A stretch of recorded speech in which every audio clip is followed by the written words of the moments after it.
tell us about looking at the game on Saturday and what didn't seem to be clicking, offensively. Well, I think you look at I think it's a tale of two halves. Actually, it's a tale of three different sections of the game, in my opinion. The first half, I thought that we were, from an offensive unit, you have 4 drives. You score on 2 of the 4. The first one being, executing well, going down the field, going up 7-0, getting the ball back. I guess we had the ball one series in the first quarter. Get the ball back in the second, late first, ties over into the second, and get down and throw an interception. Really didn't stop us at that point. Defensive end made a good play. Taj threw the ball low. It was what we call a landmark play. It is, guy made a good play. Just you live with those things. Those things are going to happen through the course of the game.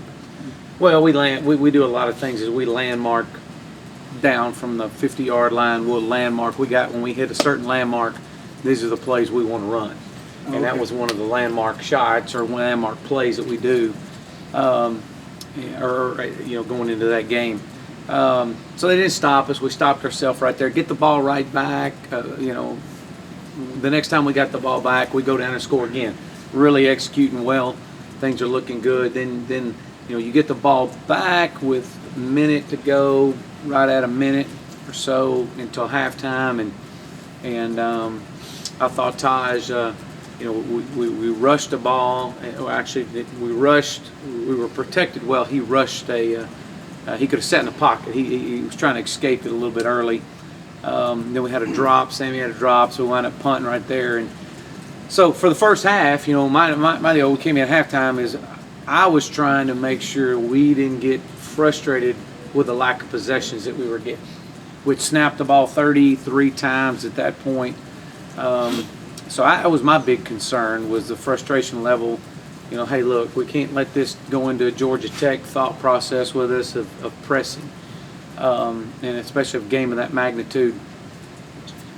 Made a few adjustments, just nothing major.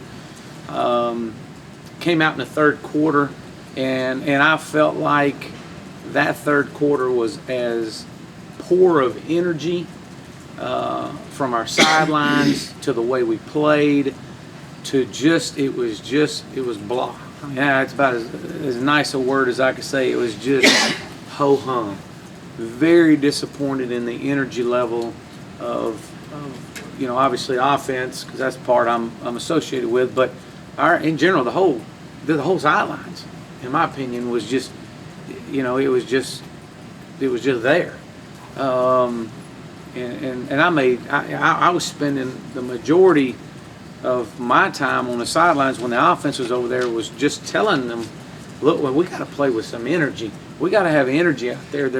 Our tempo stinks. We're walking. It's just like you guys you're just there.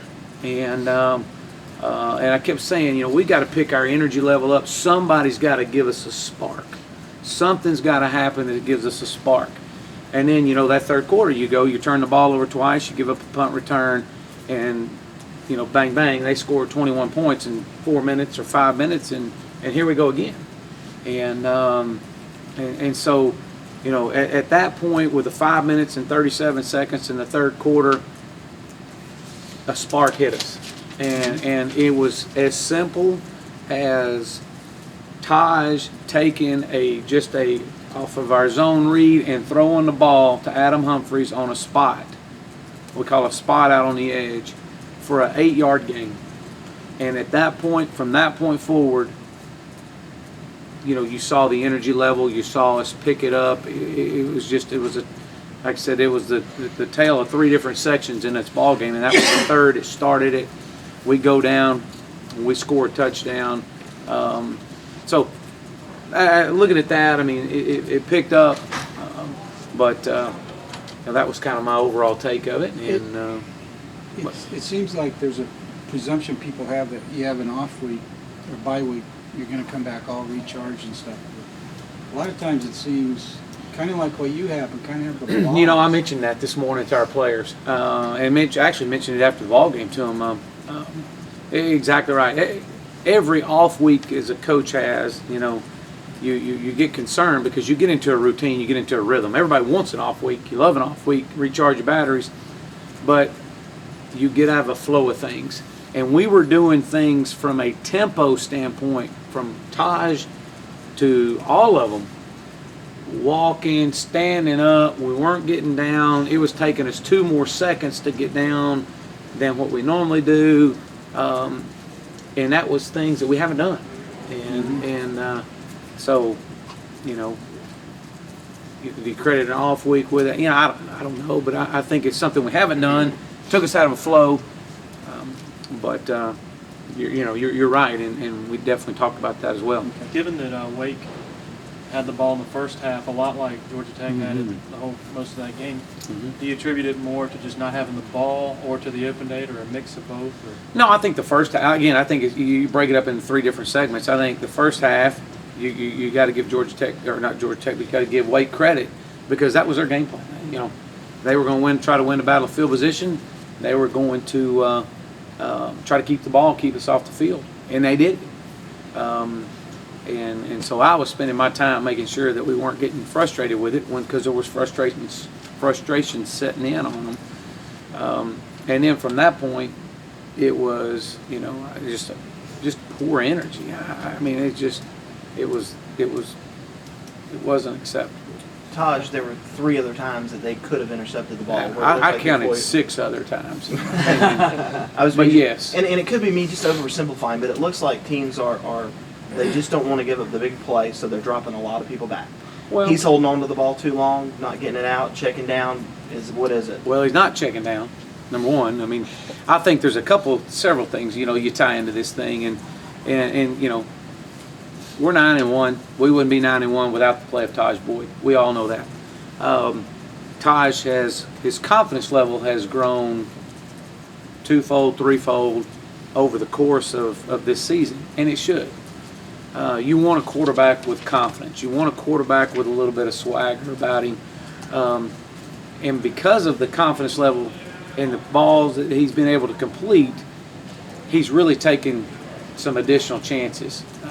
He feels like he can make every throw. He feels like he can put a ball in a Dixie cup when they're rushing 3 and dropping 8. And those are things that you learn as a young quarterback that you can't do.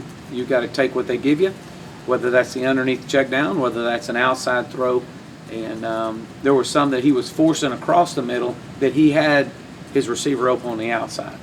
And believe me, he learned a valuable lesson with that. And you know, that's part of being the youth in him. And you know, that's the things that we want to see him improve on. How proud were you to see them step up without Sammy, who's been the lightning rod? You know, Sammy's obviously been the spark for us. We know how valuable Adam Humphries is to us, and that's valuable to us all year long. But I was extremely proud to see the way that those guys responded once they caught that spark to step up, and without Adam and without Philip Price. You know, the thing that concerns me is our, you know, if you looked at it, you think that you would be more efficient on 3rd and 1 to 2 than you would be more efficient on 3rd to 5, 6, and 7. And right now we are not efficient on 3rd and 1 to 2. And so we're getting several 3rd and 1s, 3rd and 2s, and having to go for it on 4th and 1. And those are the things that are a concern to me. I've got to go back and reevaluate then on you know, what are we doing on 3rd and 1 to 2, because going right at them ain't it.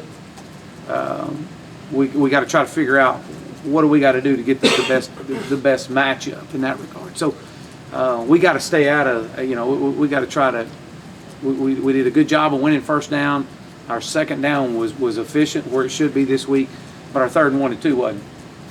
And we got to improve in that area.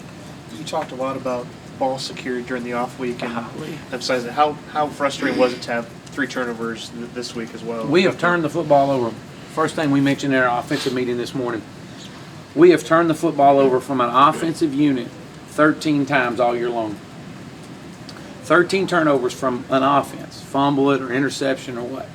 7 of the 13 came in the last 2 weeks. So how big a concern is that? It's a huge concern. That's a huge concern. And we've got the goals, what we call a WHIT chart, which is what it takes to win chart. It's got championship goals on there, and you know, a championship caliber team, you're gonna fumble the football. I mean everybody wants to say you're not gonna fumble it. You're gonna run the football. You're gonna at some point in time in the season it's gonna happen. You're gonna throw an interception, but 1 out of every 66 attempts, you know, is our championship caliber. You know, or in from a passing standpoint, 1 out of every 33 attempts is you know, it's what you want to, you know, if you got to turn it over, that's kind of the championship caliber. The target area, they use that in the NFL as well. But you know, we got to get away from, we got to protect the football.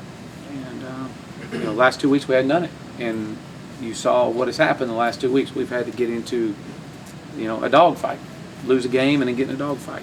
Part of that When you